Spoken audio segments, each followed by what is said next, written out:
Dear friends, welcome to EPG Pathshala. I am Dr. Nitesh Goyal from DAV College, Chandigarh. I am going to present before you the 7th module titled Researcher's Viewpoint under the paper Tourism and Hospitality Research. Dear friends, after the completion of this module, you will be able to understand the criteria to be followed to undertake a good and effective research, understand the qualities that a researcher must possess, understand the common problems faced by a researcher in India, differentiate between research methods and research methodology. First of all, dear friends, I would like to give you a brief introduction about the topic. Now, after having gone through the first 6 modules regarding the basic concepts of research and application of research in the field of tourism and hospitality, it becomes pertinent to take a view of the researcher as well.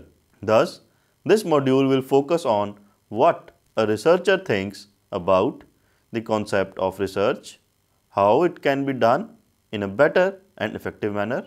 As mentioned in the earlier chapter, the different types and methods of conducting research, there exist some commonalities among all the researches. There are a lot of things which give strength to all the researchers.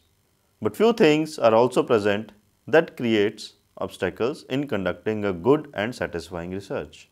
To overcome these problems, a researcher then follows the path that suggests an ideal type of research. Now, what is the criteria of a good research? As mentioned earlier also, that whatever may be the type of research being undertaken, there has to be some commonality in the methods and techniques or the procedure followed by the researchers.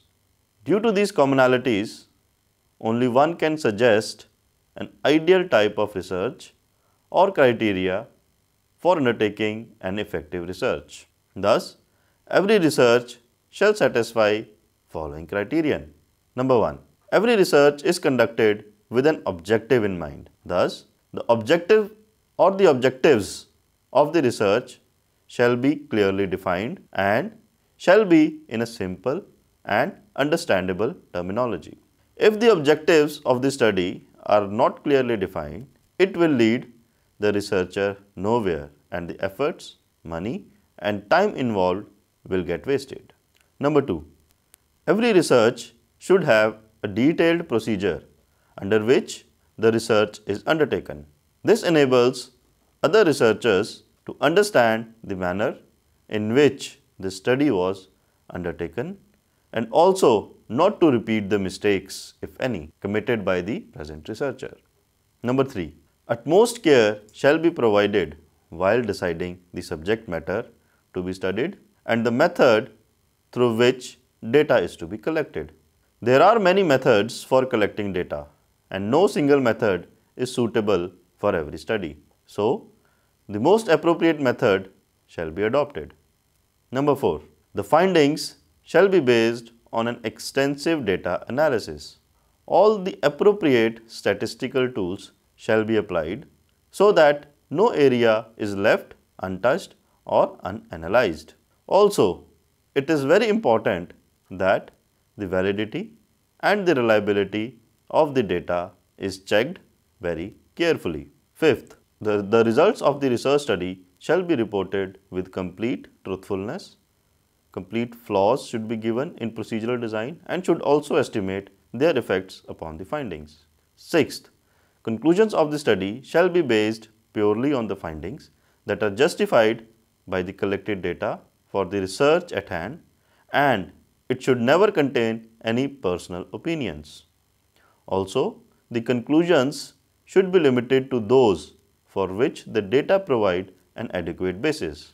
After taking an insight into the criteria for conducting a good research, following points can be drawn. Good research is systematic.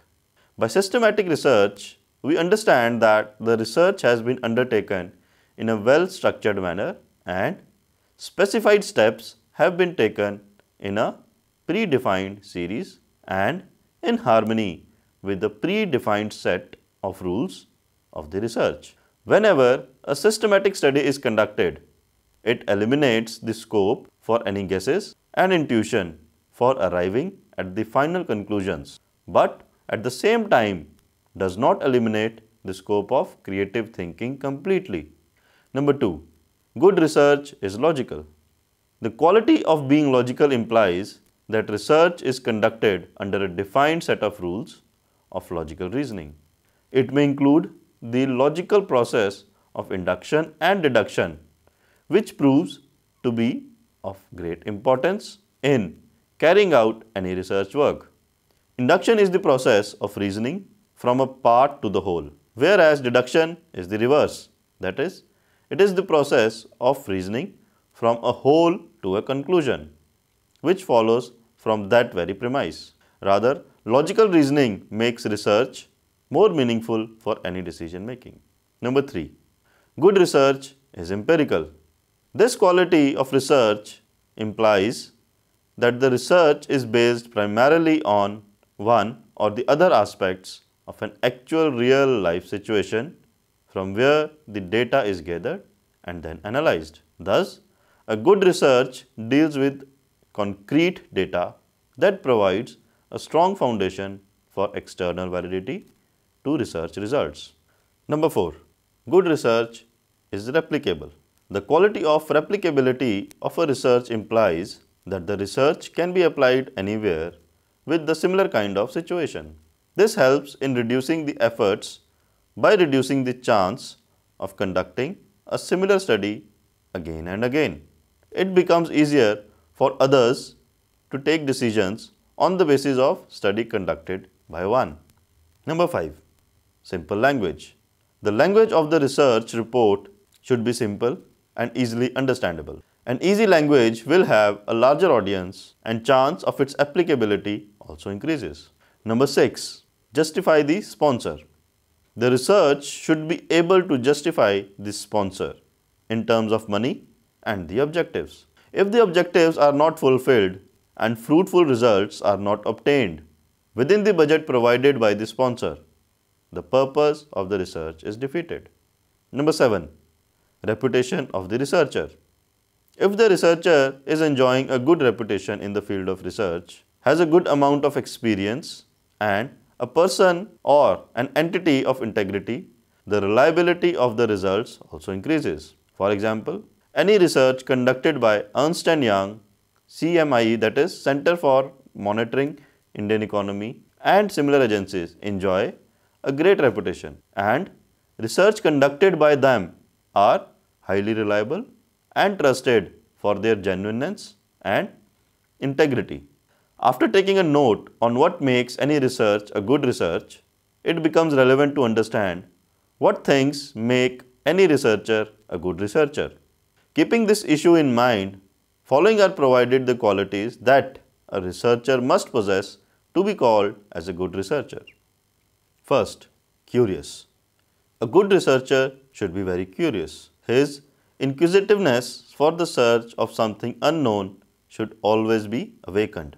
A curious mind keeps on guiding and motivating the researcher during his good and bad times. If a researcher is not curious, he may end up doing the research without even arriving at the results and may produce some vague results. Second, creativity. A good researcher should have a creative mind. A creative mind lets a researcher explore more opportunities and ways of conducting the research. A creative mind gives a researcher a different perspective, enabling him not only to look for something new, but old things with a new angle. Third, fair and just. A good researcher should never have any kind of prejudice or biasness towards anything while conducting research. A biased mind will always think in one direction and will not let the researcher to explore new and unknown things. Moreover, biasness will also influence his decision-taking ability and will be reflected in the findings and the results of the study. Thus, Biasness is strict no for any research. Fourth, integrity. A researcher has to collect data from many organizations, government or general public for conducting the research. While the data is being provided to the researcher, it is always expected from the respondents that the data will be kept confidential and will not be shared with anyone else. Thus, a good researcher is supposed to maintain high levels of integrity. Number 5. Determined. A good researcher must possess the quality of being determined. Determination transmits a lot of other qualities into the researcher. Determination brings in patience in the researcher and keeps him calm during unfavorable times. Determination injects a habit of doing hard work, which is a must for any researcher. Sixth, analytical. A good researcher must have an analytical mind. Only an analytical mind can help a researcher in digging out something new, give logical reasons for the findings, and provides its applicability in the real world. The seventh quality, well organized. A good researcher must also be well organized. Any research may take quite a long period of time. If the researcher is not well organized, his efficiency may reduce and may keep on repeating the activities already undertaken. The eighth quality, being knowledgeable. A good researcher must be an expert of his field. He must be well versed with all the terminologies, theories, concepts that pertain to his subject of study. He should have complete knowledge of the latest things going around and the shortcomings of his subject of study. Next, good communicator. A researcher has to deal with many parties like the sponsor, the respondents, the fellow colleagues, etc. Thus, one must be good in communication as well. A researcher might be doing a great research, but if he is unable to communicate what he is doing, why he is doing it, and for whom he is doing it, the research becomes just a bunch of papers. To be a good communicator, one must possess following qualities. First, good listener. A good listener only can understand the real problem. One who does not give importance to listening will have his own presumptions and prematurely evaluate what is being said to him. This leads to biasness and ultimately one-sided results will come. Secondly, good writer. A good writer can express a lot of things in few words. A researcher should have the skills to put on paper what has been researched and how it has been done. Thirdly, good speaker. As stated earlier also, a researcher has to communicate with many parties. Good speaking quality is one of the striking features of whole of the communication. If the researcher speaks well, he will be able to impress the sponsors easily, obtain the desired data from the respondents, and get the work done from the fellow colleagues very comfortably. The 10th quality, brushed up with latest technology.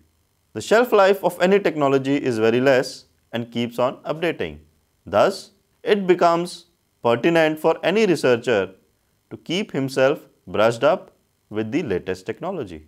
Researcher must be aware of the latest statistical software packages that help in analyzing the collected data. Lastly, welcomes criticism. So, the last but not the least, a good researcher should always welcome criticism in a positive manner.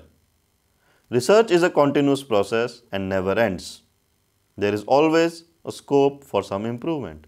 However, this improvement can be incorporated only if the researcher welcomes criticism and then explore shortcomings of his research study. In the earlier part, qualities of a good researcher were listed. However, these qualities sometimes get hampered due to some obstacles coming from various facets of the society, industry, or alike. There is no research till now which has been conducted without any shortcomings or any flaws. A researcher may be good enough or even the best. Still, the overall research sometimes is not that good because some obstacles that are sometimes unavoidable. These obstacles may differ from industry to industry or region to region. Here, in this part, those problems are mentioned which are faced by researchers in India. Some of the important problems are, firstly, the lack of scientific training. Lack of scientific training is one of the basic but major obstacles in the field of research in India. There is an acute shortage of proficient researchers that can further train future researchers. Many a times, researchers would leap into nowhere without knowing fully the research methods and often follow hit and trial methods. Majority of such research work is actually without any systematic manner and not at all sound and fit. In modern times, many researchers follow the shortcut method of cut and paste for doing the research, especially the PhDs and the MPhil researches. This shortcut method has led to some unrealistic results and outcomes of their study. Thus, if a systematic study is conducted, it will give results that are true representation of the subject matter. Solution to the said problem can be providing of intensive short-term courses on research methodology. In present times, UGC, that is University Grants Commission, has also made it mandatory to study the subject of research methodology for completing the PhD degree. The second obstacle, insufficient interaction. It has been observed that there is a lack of interaction among the research workers and research users, that is the universities and the academic bodies as researchers and business establishments, government agencies, etc. as the users on the other side. Many a times, a great deal of primary data remains unused just because of the lack of sufficient contacts. Efforts need to be put in to develop satisfactory cooperation among all concerned for better and realistic researches. Regular industry academy meets shall be organized so as to provide a common platform for both the ends to share the ideas about what needs to be researched and apply what has already been researched by the researchers. The third obstacle, lack of confidence. As mentioned in the earlier point that there is a lack of interaction among the researchers and the practitioners, it has also led to lack of confidence on each other. Most of the researchers doubt if the data provided to them by the business organizations is correct and genuine, and at the same time, businesses also doubt that if the data provided to the researchers is safe and not misused. Thus, it has been observed over a period of time that business organizations are often found to be reluctant in providing the needed information to researchers. The concept of confidentiality has become so important for the business organizations that it has actually proved to be an obstacle. Thus, there is a pertinent need for development of mutual confidence among the researchers and the industry for the betterment of the research, leading to a better scope for development. The fourth obstacle is overlapping studies. It has also been observed that there is a lot of duplication of existing work and thus misuse of resources. This problem has arrived as there is no proper mechanism where whole of the existing research can be compiled at one place and be updated on regular basis. However, this problem has attracted the attention of UGC, which has made it mandatory for all the universities to upload the thesis online and be linked with Shodh Ganga, a consortium created by UGC, where one can see all the PhD theses. The fifth obstacle is lack of code of conduct. It has also been observed that there is a lack of code of conduct for the researchers. Also, inter-university and interdepartmental rivalries also sometimes create problem. Hence, there is an utmost requirement for developing a code of conduct and if adhered sincerely, can solve this problem. Another obstacle is inadequate secretarial assistance. Inadequate secretarial assistance in India is also one of the major hurdles that researchers face. A researcher may be good in research but may not be an expert in secretarial work. This problem causes undue delays in the timely completion of the research studies. All possible efforts should be made in this direction so that efficient secretarial assistance can be made available to researchers, and that too in time. The seventh obstacle is lack of quality libraries. Libraries in India are also not sufficiently equipped. However, if a researcher belongs to some metropolitan city or some other big city, he or she may have an access to a good library.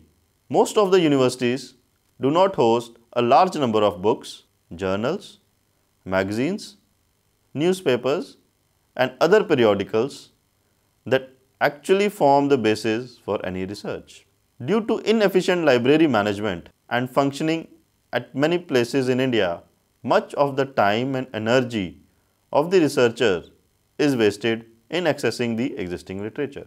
There is another problem of inability of some universities to procure some copies of the latest acts, the rules, the reports, and other government publications in time. As mentioned earlier also, that this problem has been found more in the areas that are away from the national capital or the state capitals. After having mention of the qualities of researcher and the research along with the obstacles in conducting research, it is important to understand the confusion that every researcher generally faces is the inability to differentiate between the research methods and research methodology. Research methods are the techniques that may be used for conducting research. Many experts are of the opinion that even the terms technique and methods also differ.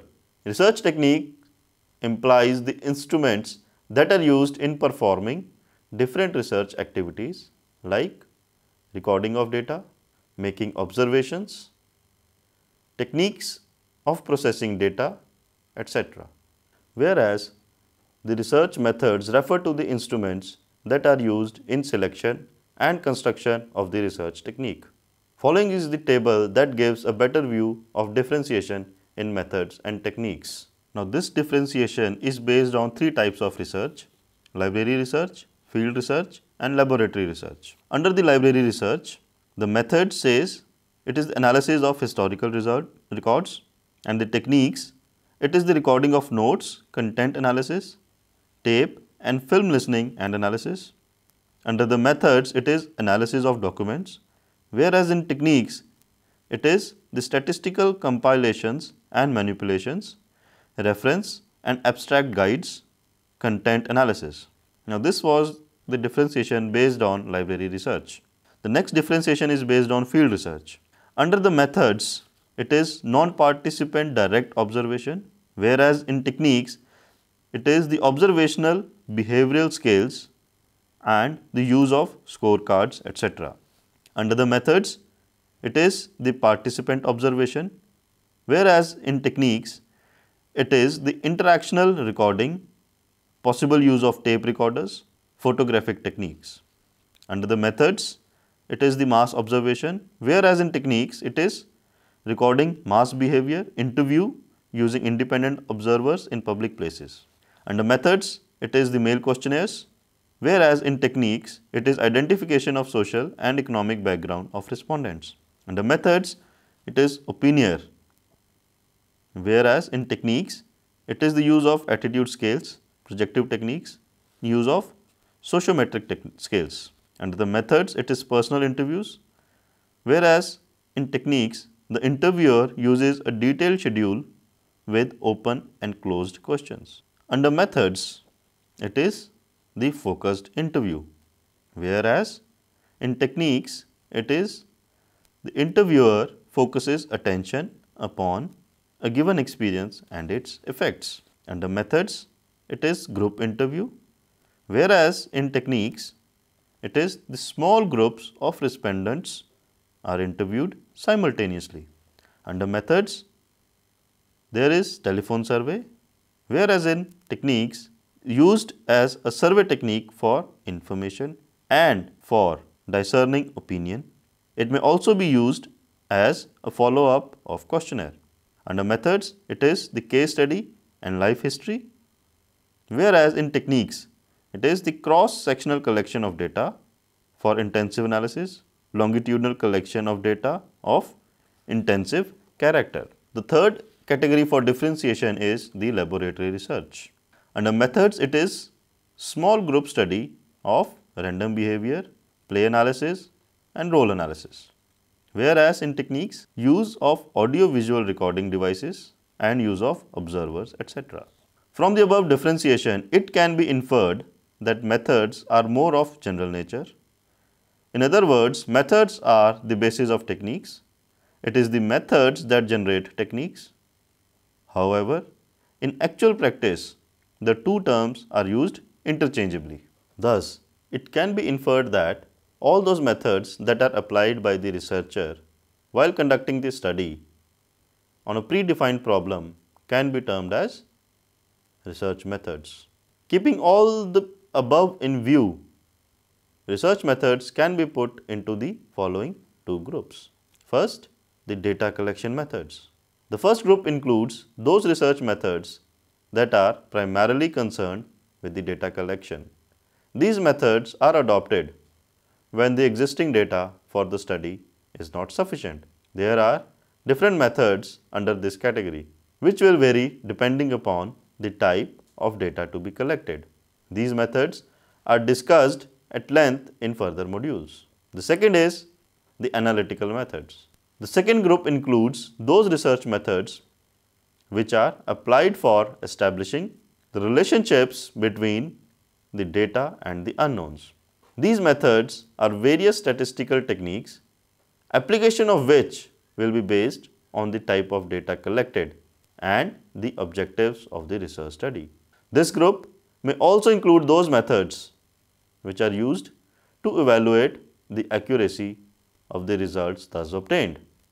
After understanding the meaning of research methods in detail, we now find out what research methodology is and how it is different from research methods.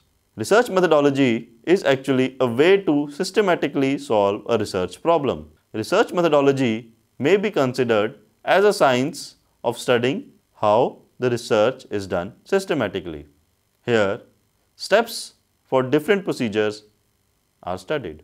These procedures are generally adopted by a researcher in studying the research problem at hand, along with the logic behind them.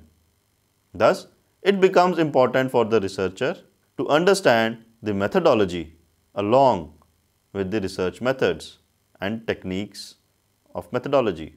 Researcher also needs to understand the various assumptions that actually make the foundation for the research techniques adopted, and they also need to be familiar with the criteria through which they can arrive at conclusion of selecting a technique and the procedure and not selecting the other. The research methodology answers various questions like when, what, why, how of undertaking the research.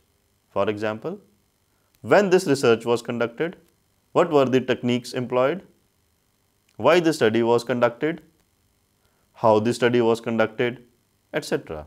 Now, after understanding the research methods, research techniques and research methodology, we must also differentiate these three as well. The differentiation is provided in the table as in front of your screen. Now, this differentiation between three is based on the three criteria, that is definition, the purpose and an example. Now, on the basis of definition, research method says it is the techniques that are used for conducting research, whereas the research techniques are the instruments that are used in selection and construction of the research technique. The research methodology is the way to systematically solve a research problem. Now, the purpose. The purpose of research methods is to explain the modus operandi of undertaking the research. The purpose of research technique is to help in actual conduct of the research, and the purpose of research methodology is to explain the what, when, why and how of research. Let's take the examples. Under the research method, it is the small group study of random behavior, play roles, etc. Under the research techniques, the use of audio-visual recording devices, the use of observers, etc. Under the research methodology, the whole procedure of conducting the research. Till now, we have discussed the viewpoint of research from the researcher's eye. It is now the time to sum up the whole module. The present module tries to take the view of researcher from the researcher's point. This module gives details about the features of conducting a good research along with the precautions provided to the researchers about the obstacles that he or she may face during the course of conducting the research. This module also provides the qualities for being a good researcher and not just a researcher. The researchers generally confuse among the interchangeably used terms like research methods, research techniques and research methodology. The last part of the unit has tried to establish a comparison between them and clarify the confusion. From the differentiation and comparison, it can be said that research methodology has got a larger magnitude and research method constitute a part of the research methodology itself. Thank you.